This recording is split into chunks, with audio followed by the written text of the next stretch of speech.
Bonjour tout le monde, vous êtes là? Ok, je suis Dr Kwadjo Pierre, psychologue. Et ce jour, je voudrais aborder un sujet d'actualité avec vous.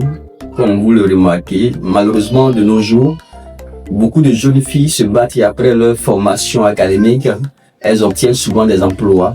Mais malheureusement, nous constatons que après cet emploi-là, beaucoup, malheureusement, n'arrivent pas à avoir des enfants.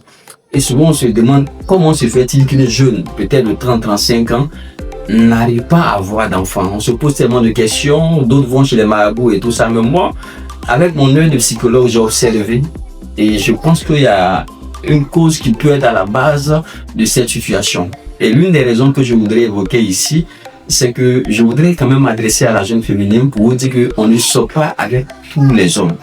Les hommes que vous voyez là, tout le monde n'est pas simple. Il y a des hommes qui sont agents du diable et qui se promènent dans toutes les entreprises. Et lorsque tu veux avoir un emploi, ceux-là vont t'accorder ce que tu veux, mais en retour, ils couchent avec vous. En couchant avec vous, ils enlèvent souvent quelque chose. Donc tu peux avoir le travail, oui, tout est bien, tu as l'argent et tout, mais à quoi ça sert d'avoir le travail si derrière, il n'y a pas d'enfant?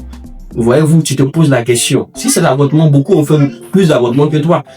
Mais ces personnes ont pu avoir des enfants après. Ces avortements, beaucoup ont fait des culottage par rapport à toi.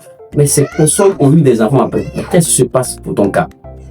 Pourquoi c'est-tu comme ça? Et regarde bien. Parmi ceux que tu as connus lorsque tu cherchais d'emploi, il y a certaines personnes qui n'ont pas de bonnes intentions, qui sont couchées avec toi et en retour, ils ont enlevé ce qu'ils devaient te donner, en tout cas un enfant. Mais laisse-moi te dire que ce n'est pas la fin des choses. Il y a un Dieu qui est là-haut qui ne t'a pas créé stérile en fait. Confie-toi à ce Dieu-là.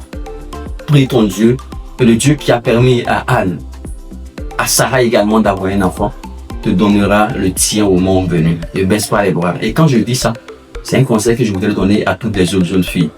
Voyez-vous, pour un emploi, ne vendez pas votre corps. Ne vous livrez pas à n'importe qui, parce que votre avenir en dépend.